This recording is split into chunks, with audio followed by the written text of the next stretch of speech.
Hello everyone, this is Ether Dragon, and welcome back to another episode of Fire Emblem Heroes. So this week we ended out okay. Got 21,108 lift here, and well, it's quite competitive, so unfortunately this will not be top 1k. I'm pretty sure if I didn't goof any of my offense matches, we would have 40 extra lift, and I think that would be top 1k.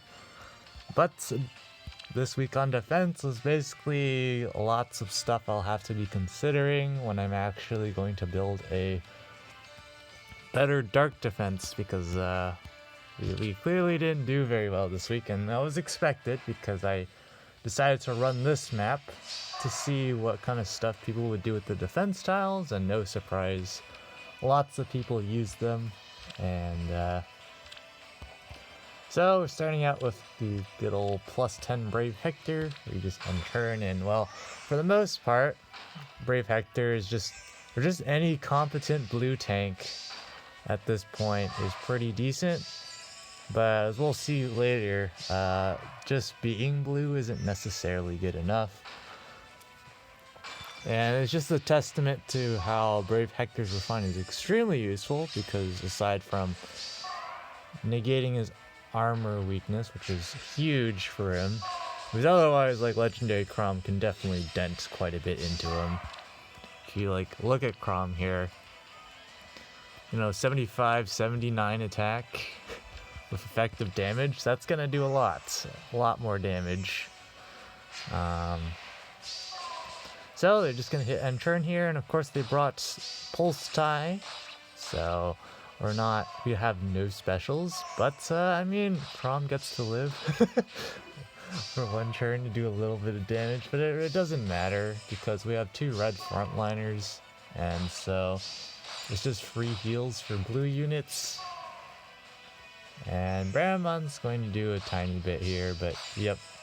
And he also lives a shot. I have no idea what I don't know how rigged this match could be in terms of actually picking up those one shots, but at this point, of course, the match is over, and can't really do much about it. Really, the strongest way to deal with Brave Hector is a very strong null follow-up green unit. Like, even just having one on your team in a good spot is probably enough to deter some people from hitting end turn. But yeah, you still need a pretty solid attack stat to kill, especially if you don't have a special, because they bring, like, even Pulse Tie or something. So you might have to do what some people did that I ran into, where you run, like, Times Pulse and Flashing Blade with a 1 cooldown special. So you have a 1 cooldown, like, Moonbow or something. So that way you can basically always get it, unless for some reason you're getting outsped by Brave Hector. By which case, yeah, they probably deserve to win. But at this point, this is one of the many replays we've already watched. But Column 5 Bolt Tower, again, is quite popular, especially against maps like these. That's where Column 6 Catapult tends to be pretty solid as well.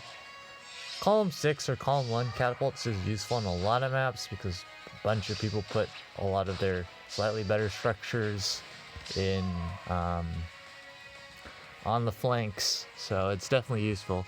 And here, Self managed to live 2 hits, which is good enough of an achievement for us. Of course, he had Brazen Attack Defense procced and whatnot, but they're just going to use their duo skill and go ahead and leave, because, well, one of the dancers is isolated, so no one can reach, and at this point it's already over. Definitely thinking about what I want to do in terms of a dancing core, because the main problem with infantry pulse is that you have to, if you don't have Times Pulse, you have to stack a lot of units to get decent specials up, because, like, having a 2 cooldown special up turn 1, not too great. 3 cooldown specials, they're pretty decent, and then 4 cooldown is where the damage really starts kicking in. Like turn 1 Glaciers versus turn 1 Iceberg, or for the counterpart, Ignis versus Bonfire. It's a pretty sizable difference, especially with HP inflation.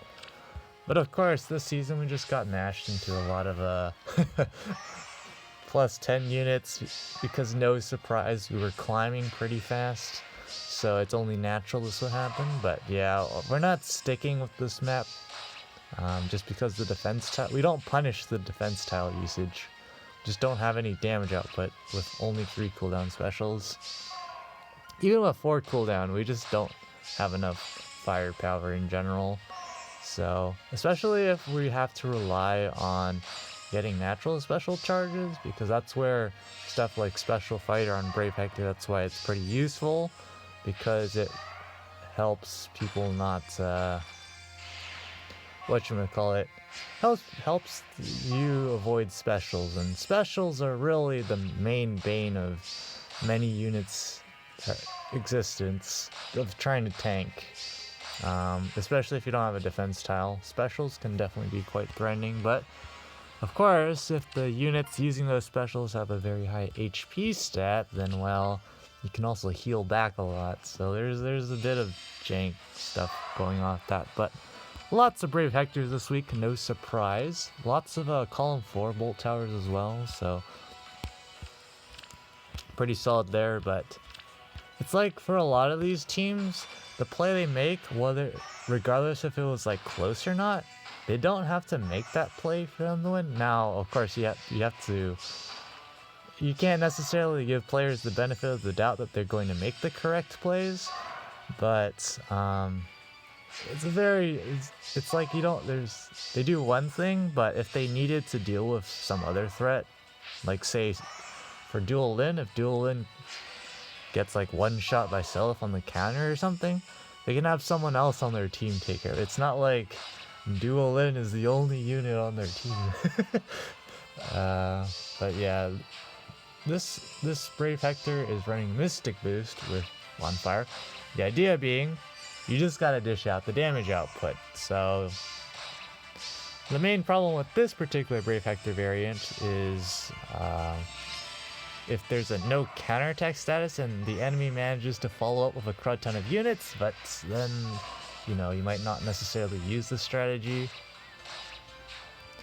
But Mystic Boost is definitely helpful because healers are definitely pretty decently prevalent, especially when there's like return slash, what's the other one called?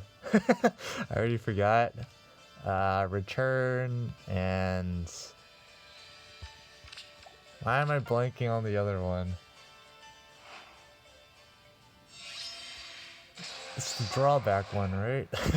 I don't remember which one I'm forgetting. That seems brain dead out of 10. We've already watched this replay. This is just, well... the main thing here is just, I probably should just do the damage calcs for this matchup to see how it goes, but I feel like it should be okay, you know? You have Duo Thune here with her Duo skill.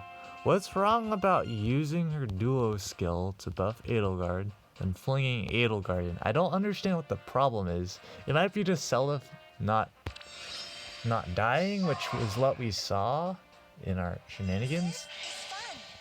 And they do end up doing it here, like they use their Duo skill, but they don't use the defense tile. That's what I find a little bit strange. It's like they're not gonna even get panicked by Panic Manor because you have 71 HP.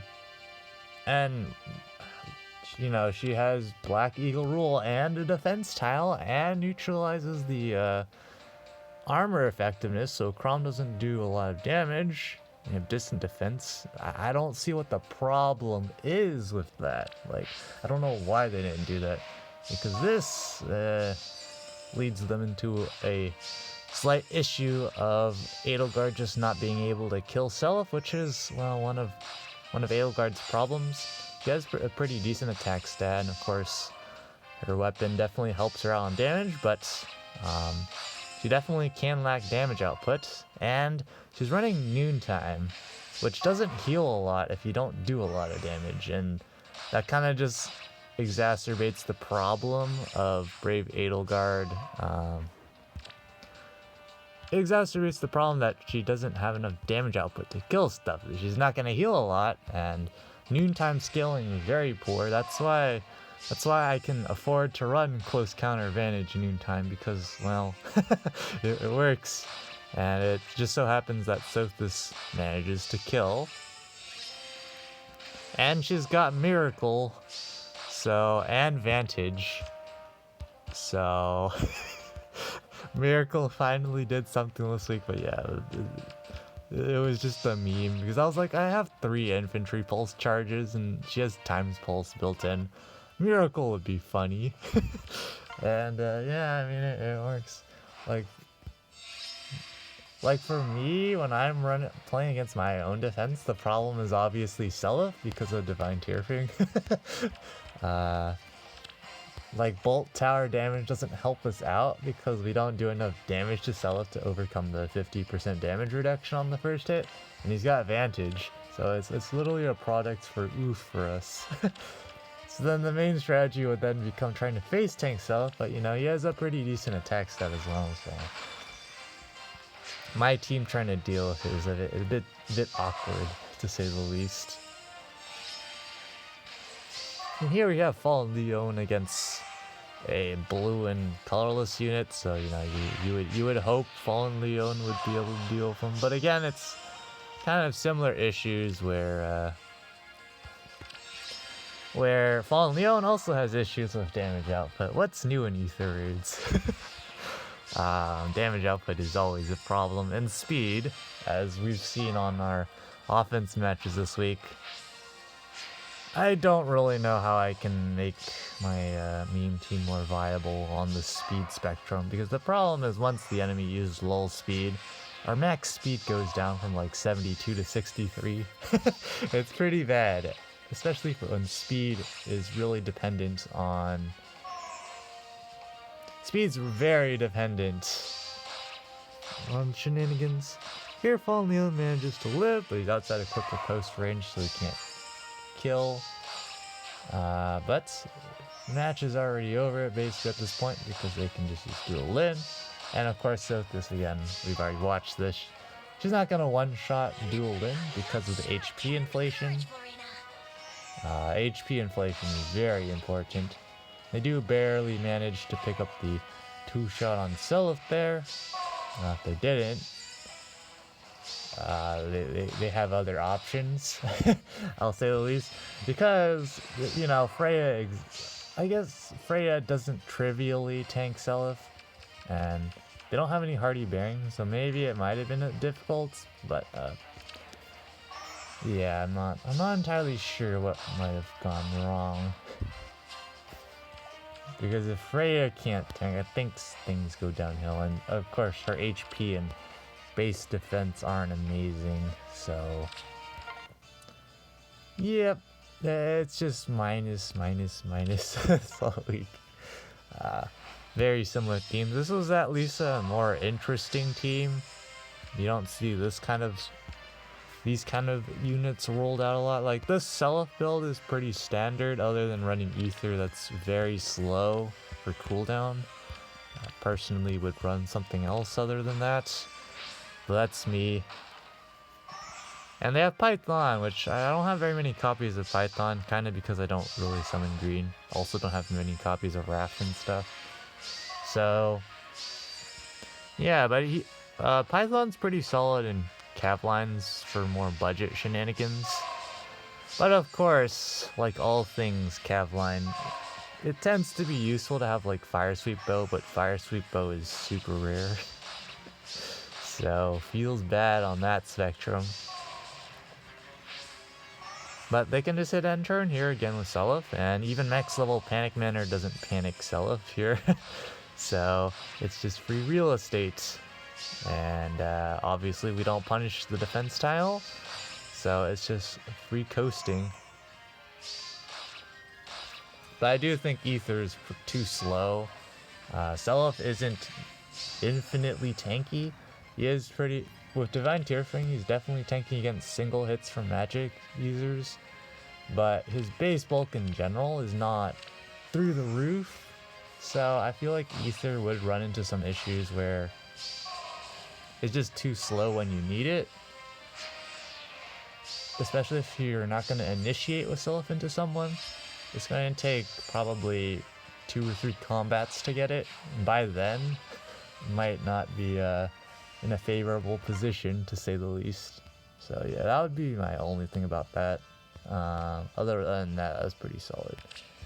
Yeah, we did manage to get a success this week, but Bride Fjorm doing her job in isolating Sylvia Kappa. Of course, it's unmerged Fjorm, and I don't have max flowers on Sylvia yet either, though, for HP purposes at least. But it's another full +10 team, except for Fjorm, and it really doesn't matter if Sylvia or Nils gets isolated, to be honest. So, but here we see the infinite issue of damage output come into play. This is just a very common theme, and noontime in general. If you're gonna use noontime, you have to be hyper bulky, or you nuke stuff like a madman. Because if you don't nuke and you're trying to run noontime to heal, things are not gonna end very well. They go for this play because there really isn't a rush for them to do that, but they go for it, which I'm not sure why. Also, I don't know why they didn't have Bride Fjorm in a different position to maybe isolate for a falling turn. Maybe they wanted it to be set up this way, so Nils would get isolated. I don't know. But here we have Brave Dimitri, you know, pretty solid bulk. They have all the structures broken. He's got Mirror Stance 3, so you can't charge her specials, and he's got Pulse Smoke, so literally no specials for us. But what we do have is some bulk, and Nils Frost Breath coming into play. Play a little bit, because Legendary Chrom doesn't have it's not a great defense stat, but it's not terrible. And similar ideas across the board. So, Brave Dimitri just cannot... Wait, he didn't even double. Hold up. Eh?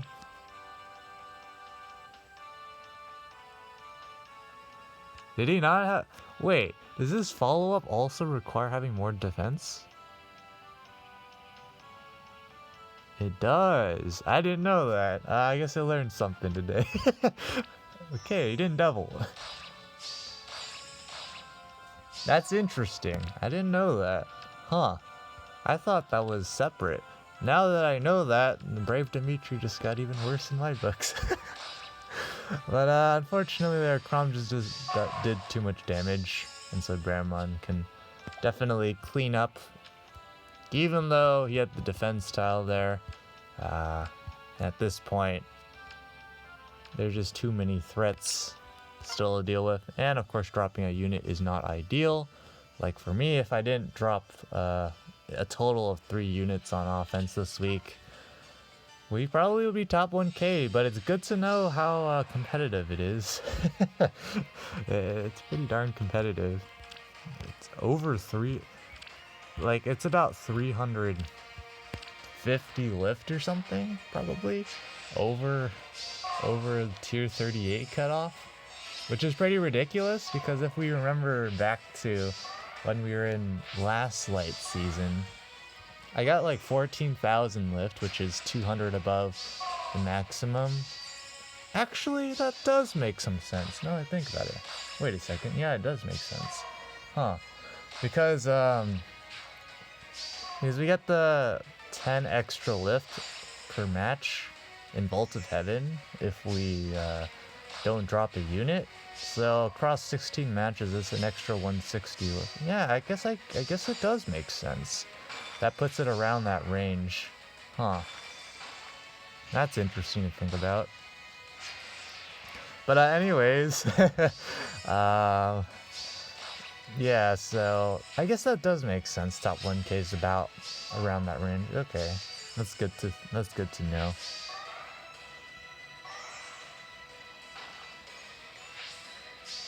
So again, here I believe they calced this out that PNU would live, because I think their objective was to break everything. or something. I don't know.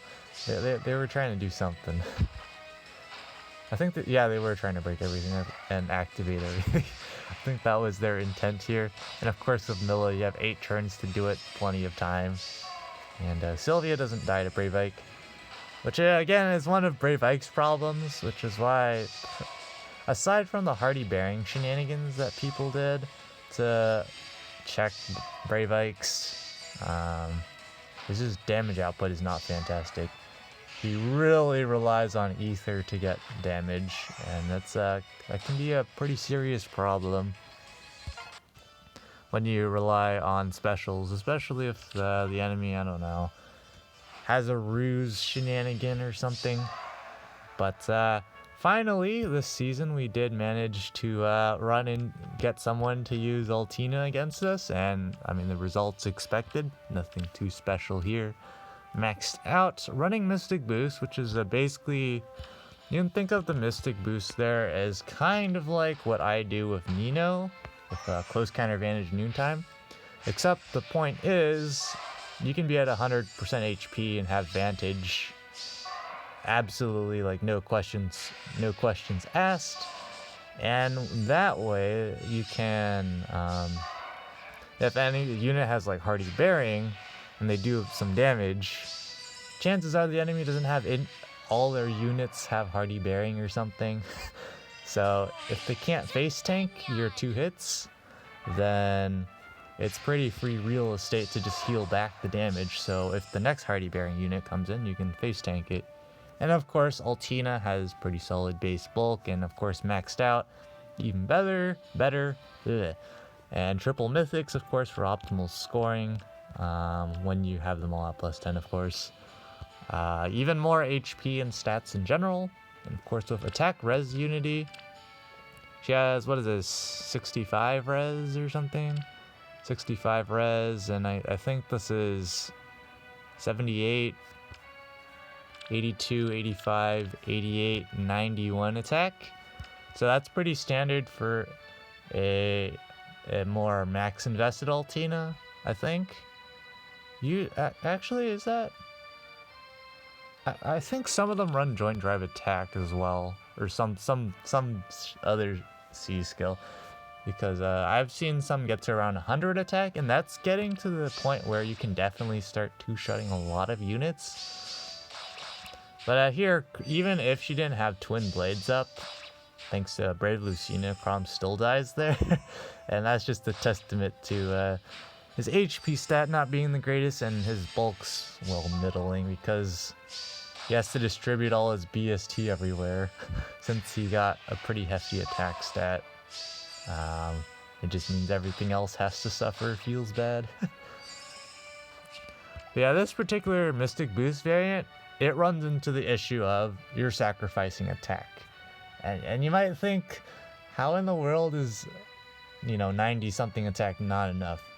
Trust me, let's say there's some things out there in Ether raids where you can't assume that stuff. Like, I know with Nino, if we want to consistently one-shot stuff, we would have to have like 120, 130 attack, which is never happening in any reasonable setting. And that's for one-shotting. Two-shotting is a lot easier because you only have to do basically, even without a special, half the opponent's HP rather than all of their HP. And of course, another useful thing about attacking twice is if the enemy has Miracle but they don't have enough bulk, you can just two-shot their Miracle even, which is pretty darn useful. But yeah, with Pulse Tie, we literally have no damage output on this team. So, and they have the defense towel as well, so it's pretty easy coasting from there. But even so, like, Altina here, 45, 48, 39. Yeah, Crom would have done a decent amount of damage to her. I don't quite think he two-shots without a special, but it's pretty close. And that's, again, thanks to the defense tile. They're 100% totally balanced. 100% totally fair and balanced. But on defense, of course, we just got a ton of -30s this week, so we meet our goal again. And next season, we're not going to even try. because it's Astra season. We're going to need an absolute miracle to make tier 38 without running a bonus unit. Yeah, that's just not happening. At least we have Mirabilis, so our max defense loss on defense is, I think it's minus 30 again, because we have plus 10 Duma. Yeah, we're dropping out of interval 20, no surprise there. Arena, did some fishing, and we got 38.50, and that's also holding by a pretty solid margin, so I'm probably going to go for 38.50 again next week, because we have the scoring to do it. It's just 758s, and even next week, it's Wind Earth, I believe. So, I think my arena team actually... Yeah, I think I just replaced Sheena with Julia, and my scoring is 748 to 762, which should be enough. We have the dueling crest to burn for fishing, so I'm not particularly concerned about that. It's just a matter of winning the matches, and with that kind of core, I think we're okay. Could probably also use, I think, can we use Duma? I don't think so. I don't remember. I don't think so. I think he's 2 points short. But Arena Assault's just a one and done week again. And nothing too special there. Mjolnir's Strike is coming up.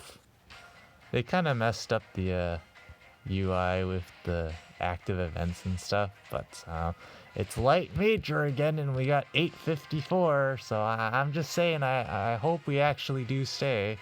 Because if the cutoff goes up to 856, that's just gonna be silly.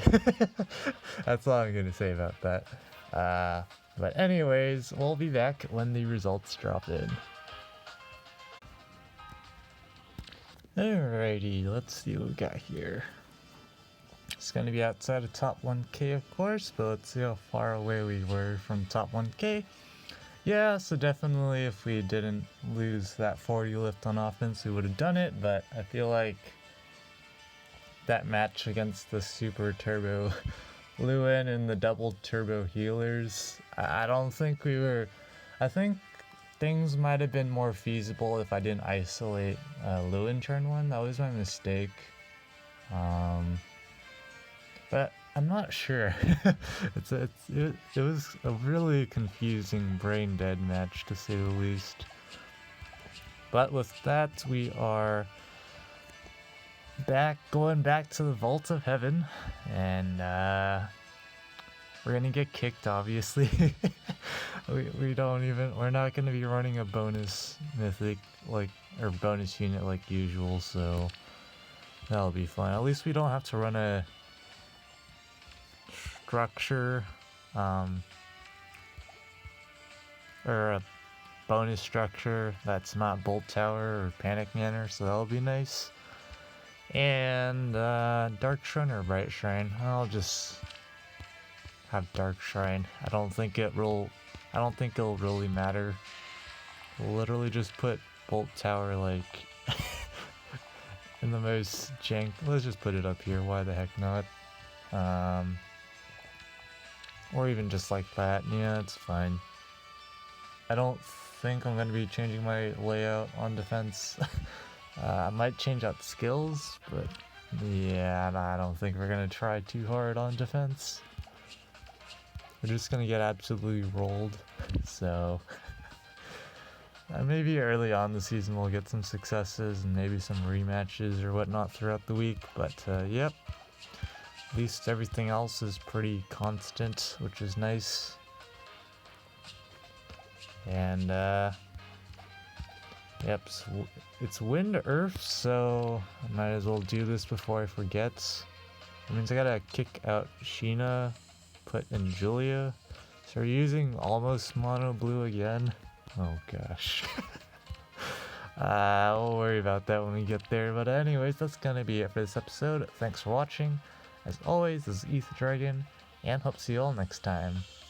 Bye!